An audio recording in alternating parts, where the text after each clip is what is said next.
만약 내가 당신에게 당신의 영적 삶을 무너뜨릴 수 있는 것이 악마도 아니고 공격도 아니고 비난도 아니며 아무도 보지 못하는 어떤 것이라고 말한다면 어떨까요?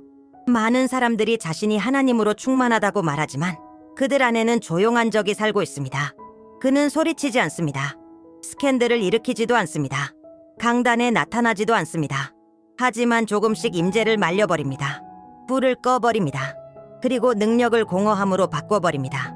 당신은 계속 설교할 수 있습니다. 계속 찬양할 수 있습니다. 계속 교회에 다닐 수 있습니다. 그럼에도 불구하고 이미 속에서는 영적으로 메말라 있을 수도 있습니다. 오늘 당신은 기름 부음을 죽이는 비밀스러운 죄들과 마주하게 될 것입니다. 천천히, 조용히, 그리고 치명적으로. 그리고 어쩌면 그중 하나가 이미 당신 안에 숨어 있을지도 모릅니다. 영적 공격이나 박해, 비난보다 훨씬 더 위험한 것이 있습니다. 그것은 밖에서 오는 것이 아니라 안에서 조용히 자라납니다. 대부분의 사람들은 기름 부음을 잃는 것이 극적인 사건이라고 생각합니다.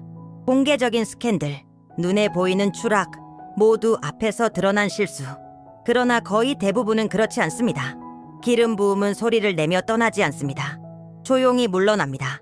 당신은 계속 교회에 다닐 수 있습니다. 계속 설교하고 찬양하고 섬길 수 있습니다. 겉모습, 태도, 영적인 언어를 유지할 수도 있습니다. 겉으로는 아무것도 변하지 않은 것처럼 보입니다. 하지만 속에서는 무언가가 말라가기 시작합니다. 처음에는 감각이 둔해집니다. 그 다음에는 확신이 약해집니다. 그리고 결국 임재가 예전만큼 강하게 느껴지지 않습니다. 가장 두려운 것은 무엇일까요? 많은 사람들이 이미 텅 비어버린 뒤에야 그것을 깨닫는다는 것입니다. 기름 부음은 귀합니다. 섬세합니다. 거룩합니다. 그것은 숨겨진 타협으로 오염된 환경에는 머물지 않습니다. 그리고 가장 큰 착각은 큰 죄만이 위험하다고 생각하는 것입니다. 아닙니다. 침묵 속에서 용납되고 길러지는 비밀스러운 죄들이 영적 삶을 서서히 잠식하기 시작합니다. 하나님의 사람들을 무너뜨리는 것은 거의 항상 강단에서 시작되지 않습니다. 은밀한 곳에서 시작됩니다. 마주하지 않은 생각에서 시작됩니다. 다루지 않은 감정에서 시작됩니다. 아무도 보지 않는 결정에서 시작됩니다. 그리고 그 첫 번째 죄는 죄처럼 보이지도 않습니다. 기름 부음을 죽이는 첫 번째 살인은 스캔들처럼 보이지 않습니다. 노골적인 교만으로 나타나지도 않습니다. 그것은 성숙함과 경험, 심지어 영성이라는 옷을 입습니다. 그 이름은 교만입니다.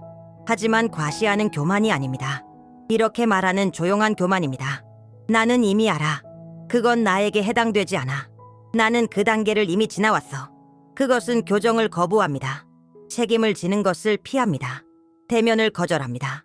겉으로는 안정적인 사람처럼 보이지만 속에서는 이미 오래전에 무릎 꿇는 것을 멈췄습니다. 영적 교만은 매우 미묘합니다.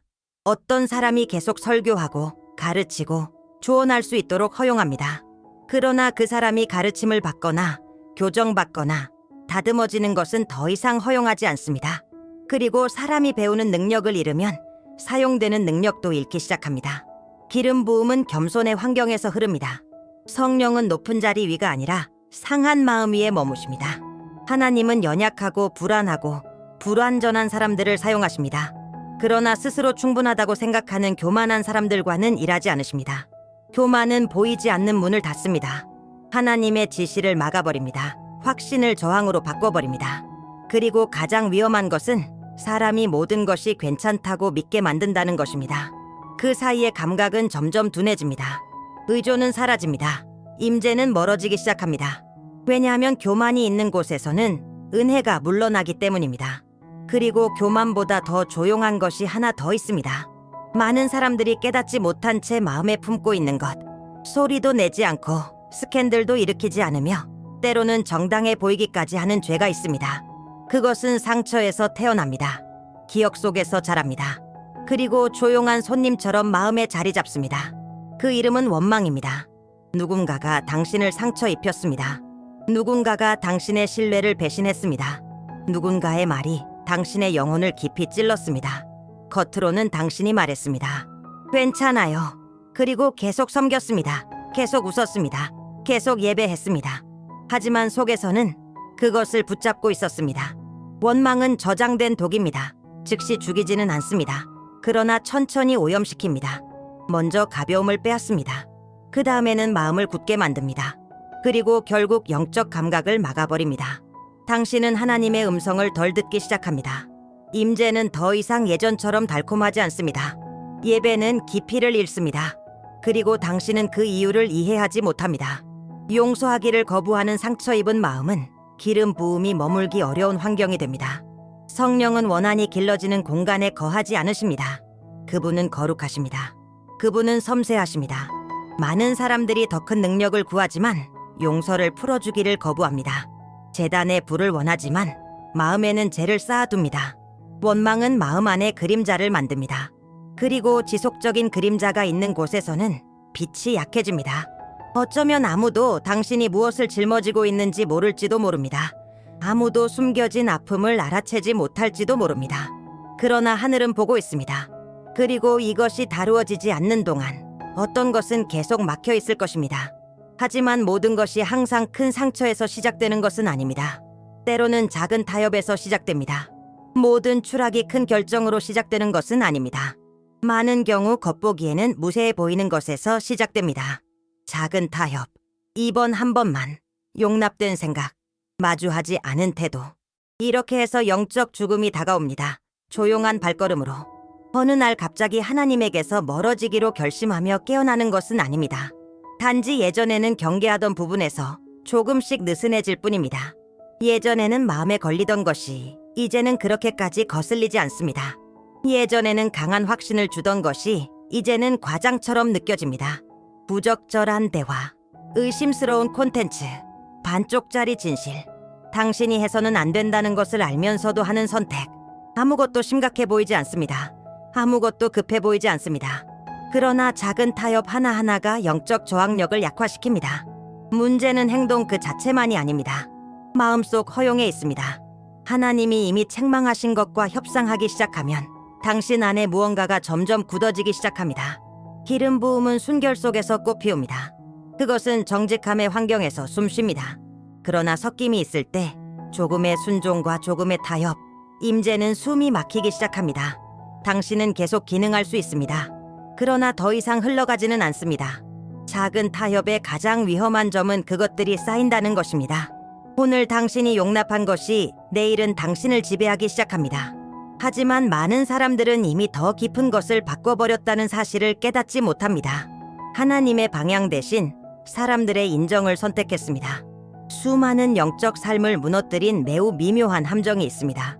인정받고 싶은 욕구, 받아들여지고 싶은 욕망, 인정과 박수에 대한 갈망입니다. 처음에는 자연스러운 것처럼 보입니다. 누구나 가치 있게 여겨지기를 원합니다. 누구나 인정받기를 원합니다. 그러나 다른 사람들의 인정이 당신이 자신을 가치 있게 느끼기 위한 필수가 되는 순간 위험한 일이 시작됩니다. 당신은 다른 사람들의 반응으로 순종을 측정하기 시작합니다. 메시지가 사람들을 기쁘게 하면 당신은 기뻐합니다. 메시지가 사람들을 불편하게 하면 당신은 부드럽게 만듭니다. 팔로워가 줄어들면 당신은 메시지를 조정합니다. 알지 못하는 사이에 사람들의 의견이 하나님의 방향을 대신하기 시작합니다. 여기에 갈등이 있습니다. 당신은 동시에 성령의 인도를 받으면서 인간의 기대에 통제될 수는 없습니다. 그 둘 중 하나의 목소리는 항상 더 크게 들릴 것입니다. 박수가 필수가 되면 영적 감각은 약해집니다. 하나님을 기쁘시게 하는 것은 종종 사람들을 불편하게 만들기 때문입니다. 그것은 단호함을 요구합니다. 용기를 요구합니다. 모두가 예라고 말하길 원할 때 아니요라고 말할 용기를 요구합니다. 기름 부음은 무대를 찾는 사람 위에 머물지 않습니다. 그것은 제단을 찾는 사람 위에 머뭅니다. 당신이 끊임없이 인정받고 칭찬받고 확인받아야 한다면 당신의 정체성은 이미 하나님이 아니라 사람들에게 기반하고 있습니다. 그리고 인간의 인정이 우선순위가 되는 순간 하나님의 임재는 멀어지기 시작합니다. 하지만 사람들의 인정보다 더 마비시키는 것이 있습니다. 순종을 가로막는 두려움입니다. 두려움은 종종 죄로 취급되지 않습니다. 많은 경우 그것은 약함이나 성격 혹은 신중함으로 여겨집니다. 그러나 두려움이 순종을 막는 순간 그것은 더 이상 단순한 감정이 아니라 불순종이 됩니다. 하나님이 말씀하십니다. 당신은 방향을 느낍니다. 무엇을 해야 하는지 알고 있습니다. 그러나 당신 안에 무언가가 당신을 멈추게 합니다. 내가 실패하면 어떻게 하지? 사람들이 나를 비난하면 어떻게 하지? 내가 가진 것을 잃으면 어떻게 하지? 그래서 당신은 물러납니다. 두려움은 당신이 순종 대신 안전을 선택하게 만듭니다. 목적 대신 편안함을 선택하게 만듭니다. 신뢰 대신 통제를 선택하게 만듭니다. 그리고 두려움 때문에 하나님이 요구하시는 것에 아니요 라고 말할 때마다 당신 안에 무언가가 약해집니다. 기름 부음은 순종 속에서 흐릅니다. 항상 그랬습니다. 그것은 능력의 문제가 아니라 준비됨의 문제입니다. 하나님은 예라고 말하는 불안한 사람들을 사용하십니다. 그러나 계속 물러서는 사람은 사용할 수 없습니다. 두려움은 또한 영적 자기 파괴를 만듭니다. 당신은 아직 때가 아니라고 스스로를 설득합니다. 더 준비가 필요하다고 말합니다. 아직 준비되지 않았다고 말합니다. 하지만 사실은 단지 믿음의 위험을 피하고 있을 뿐입니다. 그리고 당신이 자신의 이미지를 지키는 동안 영적 권위를 잃게 됩니다. 성령은 문을 강제로 열지 않으십니다. 초대하십니다. 인도하십니다. 그리고 응답을 기다리십니다. 그러나 그 응답이 계속 미뤄지면 감각은 점점 둔해집니다. 하지만 교회 안에는 훨씬 더 미묘한 죄가 하나 있습니다. 보이고 싶어 하는 욕망입니다. 겉으로는 순수해 보이고 심지어 정당해 보일 수도 있는 욕망이 있습니다. 인정받고 싶은 욕망, 가치 있게 여겨지고 싶은 욕망, 기억되고 싶은 욕망입니다. 그러나 이 필요가 당신의 결정을 이끌기 시작하는 순간 그것은 조용한 독이 됩니다. 보이고 싶어 하는 욕망은 영적인 일 속에도 스며들 수 있습니다. 당신은 기도합니다. 그러나 사람들이 당신이 기도한다는 것을 알기를 원합니다. 당신은 섬깁니다. 그러나 주목받기를 기대합니다. 당신은 헌신합니다. 그러나 인정을 원합니다. 그리고 그것이 일어나지 않을 때 당신 안에서 무언가가 좌절합니다. 그것이 신호입니다. 기름 부음은 가시성을 추구하는 사람 위에 머물지 않습니다. 그것은 익명을 받아들이는 사람 위에 머뭅니다. 하나님은 공개하기 전에 은밀한 곳에서 일하십니다. 무대에서 드러내기 전에 숨겨진 곳에서 다듬으십니다. 그러나 많은 사람들은 과정 없이 결과를 원합니다. 재단의 삶 없이 플랫폼을 원합니다. 깨짐 없이 영광을 원합니다. 끊임없이 드러나고 싶은 욕망은 조용한 경쟁을 만듭니다. 당신은 비교하기 시작합니다. 누가 주목받고 있는지 관찰하기 시작합니다. 자신이 받는 자리로 자신의 가치를 측정하기 시작합니다. 그리고 조금씩 당신의 동기는 순수함이 아니라 자기 투영이 됩니다. 예수님은 아버지께서 은밀한 것을 보신다고 가르치셨습니다. 그러나 지금 당장 보이는 것이 가장 큰 보상이 된다면 당신은 영원한 인정 대신 순간적인 관심을 선택하는 것입니다. 동기가 타락하는 곳에서는 기름 부음이 약해집니다. 그러나 보이고 싶어 하는 것보다 더 위험한 것이 있습니다. 자신이 이미 영적으로 우월하다고 믿는 것입니다. 눈에 보이는 도덕적 실패보다 더 위험한 죄가 있습니다. 왜냐하면 그것은 스캔들을 일으키지 않기 때문입니다. 오히려 사람들에게 깊은 인상을 줍니다. 금식과 긴 기도, 그리고 성경 지식 뒤에 숨어 있습니다. 그 이름은 영적 교만입니다. 그것은 당신이 다른 사람들보다 더 깊다고 느끼기 시작할 때입니다. 더 민감하다고, 더 많이 사용된다고, 하나님께 더 가깝다고. 당신은 이것을 큰 소리로 말하지 않습니다. 하지만 마음속으로는 생각합니다. 나는 더 많이 기도해. 그들은 이해하지 못하는 것을 나는 이해해. 나는 더 많은 계시가 있어. 그리고 조용히 비교하기 시작합니다. 영적 교만은 교묘합니다. 왜냐하면 당신의 기름 부음이 당신의 공로의 결과라고 믿게 만들기 때문입니다. 당신의 권위가 당신의 훈련에서 나온다고 믿게 합니다. 당신의 깊이가 당신의 능력에서 나온다고 믿게 합니다. 하지만 모든 것은 은혜입니다. 당신이 다른 사람들을 내려다보기 시작하는 순간 이미 속에서는 무너지고 있는 것입니다. 기름 부음은 비교의 무대 위에 머물지 않습니다. 그것은 겸손의 제단 위에 머뭅니다. 겉으로는 거룩해 보였지만 속은 비어 있었던 사람들의 실수가 바로 이것이었습니다. 그들은 성경을 알고 있었지만 자신의 눈먼 상태는 보지 못했습니다. 영적 교만은 조용히 하나님의 영광을 빼앗습니다. 그리고 영광이 다른 곳으로 향하면 임재는 물러납니다. 하나님은 상한 마음을 일으키십니다. 그러나 자신을 높이는 자들은 대적하십니다. 그리고 약화시키는 것을 넘어서 매우 빠르게 파괴하는 죄가 있습니다. 그것이 바로 삼손을 무너뜨린 것이었습니다. 거의 항상 은밀한 곳에서 시작되는 죄가 있습니다. 상상 속에서 자라나고 숨김 속에서 커지며 끊임없는 침묵을 요구합니다. 정욕입니다. 많은 사람들이 이것을 약함이라고 부릅니다. 개인적인 싸움이라고 말합니다. 인간적인 것이라고 말합니다. 하지만 그것이 계속 먹이를 얻으면 영혼을 분열시키는 파괴적인 힘이 됩니다. 정욕은 이중적인 삶을 만듭니다. 겉으로는 여전히 영적입니다. 그러나 속에서는 하나님을 기쁘시게 하지 않는 욕망을 키웁니다. 이 분열은 당신의 영적 권위를 갈라놓기 시작합니다. 기름 부음은 분열된 마음에서 흐르지 않기 때문입니다. 그것은 온전함을 요구합니다. 완전함을 요구합니다. 순결을 요구합니다. 정욕은 비밀을 요구합니다. 그리고 숨겨져야 하는 모든 것은 썩기 시작합니다. 먼저 기도에서 담대함을 잃습니다. 그 다음 예배에서 확신을 잃습니다. 그리고 결국 임재에 대한 감각을 잃습니다. 삼손은 겉으로는 강했습니다. 그러나 속에서는 약했습니다. 그의 힘은 한 번에 사라진 것이 아니었습니다. 반복된 선택들 속에서 조금씩 무너졌습니다. 그리고 어느 날 그가 은밀하게 가지고 놀던 것이 공개적으로 그의 부르심을 파괴했습니다. 이것이 위험입니다. 당신은 여전히 기름 부음 받은 것처럼 보일 수 있습니다. 여전히 기능할 수 있습니다. 하지만 이미 어떤 것이 훼손되었습니다. 영적 불순은 권위를 질식시킵니다. 확신을 죽입니다. 명확함을 빼앗습니다. 그리고 기름 부음을 더 빠르게 죽일 수 있는 것이 있습니다. 마음속에서 조용히 타오르는 것, 시기입니다. 시기는 거의 시기로 보이지 않습니다. 그것은 비교로 위장합니다. 공정함의 감각으로 위장합니다. 성장하고 싶은 열망으로 위장합니다. 하지만 그 깊은 곳에는 다른 사람의 성공에 대한 고통이 있습니다. 그리고 그것은 조용히 타오릅니다. 나는 한 젊은 지도자의 이야기를 알고 있습니다. 재능이 있었고 카리스마가 있었으며 분명한 부르심이 있었습니다. 문들이 열렸습니다. 사람들은 감동을 받았습니다. 그의 삶 위에는 은혜가 있었습니다. 하지만 그의 안에서 어떤 것이 자라기 시작했습니다. 그는 다른 사역자가 능력 있게 사용되는 것을 보았습니다. 군중들이 반응하는 것을 보았습니다. 기회들이 생기는 것을 보았습니다. 겉으로는 웃었지만 속에서는 비교하고 있었습니다. 왜 나는 아니지? 나도 그만큼 기도하는데, 나도 신실한데.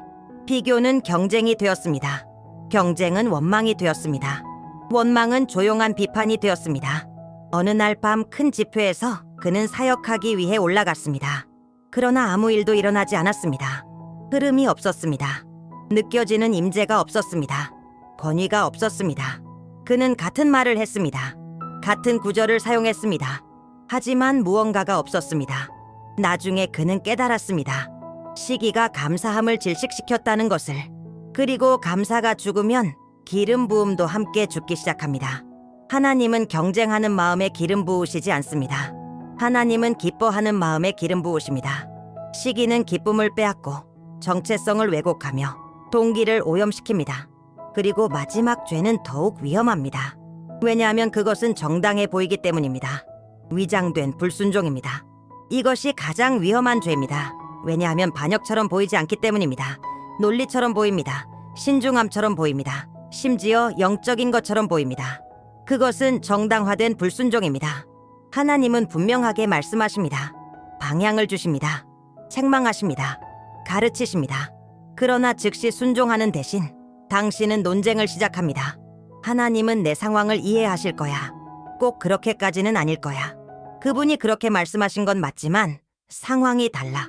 이렇게 해서 영적 권위를 약화시키는 내적 대화가 시작됩니다. 불순종은 거의 항상 직접적인 아니오로 시작되지 않습니다. 나중에로 시작됩니다. 거의로 시작됩니다. 내 방식대로로 시작됩니다. 부분적인 순종도 여전히 불순종입니다. 늦은 순종도 여전히 불순종입니다. 하나님의 지시를 자신의 편의에 맞게 바꾸는 것도 여전히 저항입니다. 성령은 부드럽게 말씀하십니다. 소리치지 않으십니다. 강요하지 않으십니다. 당신이 계속 협상하려 하면 그 음성은 점점 덜 들리게 됩니다. 그분이 떠났기 때문이 아니라 당신이 더 이상 응답하지 않기 때문입니다. 그리고 응답이 줄어들면 감각도 함께 줄어듭니다. 이렇게 해서 지도자들이 자리를 잃었습니다. 이렇게 해서 부르심이 약해졌습니다. 공개적인 스캔들이 아니라 개인적인 결정들 때문이었습니다.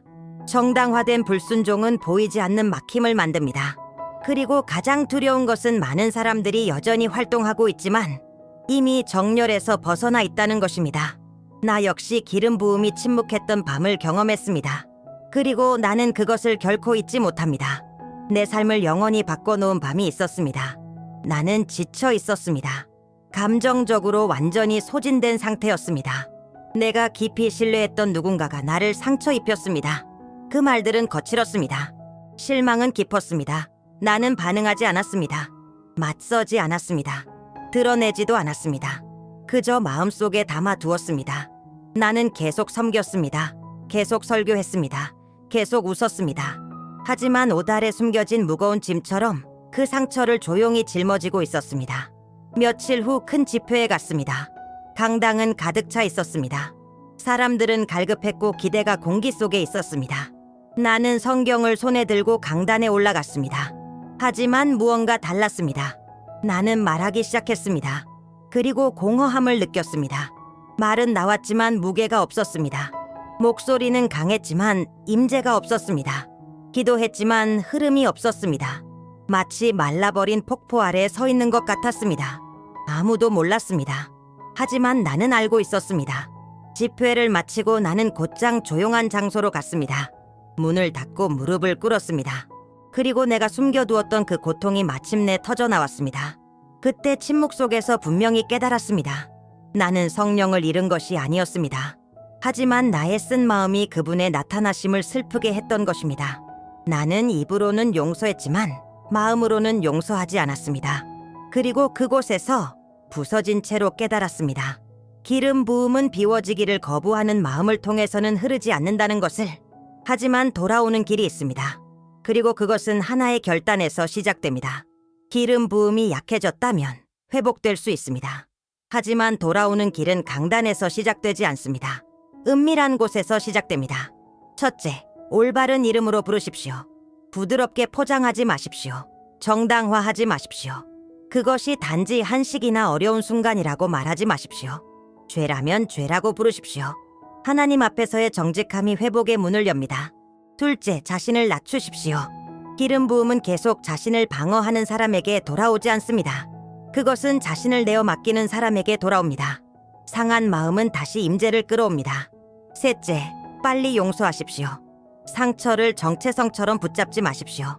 고통을 연료로 바꾸지 마십시오. 쓴 마음이 죽으면 감각은 다시 살아납니다. 넷째, 타협을 단호하게 끊으십시오. 하나님이 책망하신 것은 버리십시오. 순결에 대한 급진적인 결단이 임재를 보호합니다. 다섯째, 가시성보다 거룩함을 추구하십시오. 우선순위는 사용되는 것이 아니라 깨끗해지는 것입니다. 플랫폼이 아니라 제단입니다. 그리고 마지막으로 당신이 그분을 떠났던 그 자리로 돌아가십시오. 진실한 기도로 돌아가십시오. 청중 없는 예배로 돌아가십시오. 의존으로 돌아가십시오. 성령은 약해서 떠난 것이 아닙니다. 그분은 거룩하십니다. 그리고 거룩함은 여전히 기름 부음의 환경입니다. 이것은 이 세대를 향한 경고입니다. 순결 없는 능력은 환상입니다. 임재 없는 움직임은 단지 연출일 뿐입니다. 그리고 이제 하나의 결정을 내려야 합니다. 당신은 기름 부음을 지킬 것입니까? 아니면 그것을 파괴하는 것들과 계속 협상할 것입니까? 오늘 당신은 기름 부음이 공개적으로 파괴되는 것이 아니라 은밀한 곳에서 부식된다는 것을 보았습니다. 교만이 어떻게 보이지 않는 문을 닫는지 보았습니다. 원망이 어떻게 마음을 독으로 채우는지 보았습니다. 작은 타협이 어떻게 영혼을 약하게 만드는지 보았습니다. 사람들의 인정이 어떻게 하나님의 방향을 대신하는지 보았습니다. 두려움이 어떻게 순종을 마비시키는지 보았습니다. 보이고 싶어 하는 욕망의 위험도 보았습니다. 하나님의 영광을 빼앗는 영적 교만, 삶을 나누어 버리는 정욕, 감사를 질식시키는 시기, 성령의 음성을 침묵하게 만드는 정당화된 불순종. 이 모든 것은 크게 시작되지 않습니다. 작게 시작됩니다. 조용하게, 용납되면서. 하지만 끝은 파괴적입니다. 문제는 이런 위험들이 존재하느냐가 아닙니다. 질문은 이것입니다. 당신은 그것들과 맞설 것입니까? 기름 부음은 귀한 선물이면서 동시에 책임이기 때문입니다. 순간적인 쾌락 때문에 임재를 바꾸지 마십시오. 박수 때문에 순결을 바꾸지 마십시오. 가시성 때문에 친밀함을 바꾸지 마십시오. 은밀한 곳을 지키십시오. 마음을 지키십시오. 거룩함을 소중히 여기십시오. 이 메시지가 당신에게 말하고 있다면 무시하지 마십시오. 오늘 결정을 내리십시오. 그리고 이 콘텐츠가 당신을 깨우고 있다면 지금 채널을 구독하십시오. 더 많은 사람들이 이 경고를 들을 수 있도록 좋아요를 눌러주세요. 이것을 들어야 할 누군가에게 공유하십시오. 끝까지 함께 해주셔서 감사합니다. 당신의 삶이 순결, 민감함, 그리고 결코 꺼지지 않는 기름 부음으로 특징 지어지기를 바랍니다.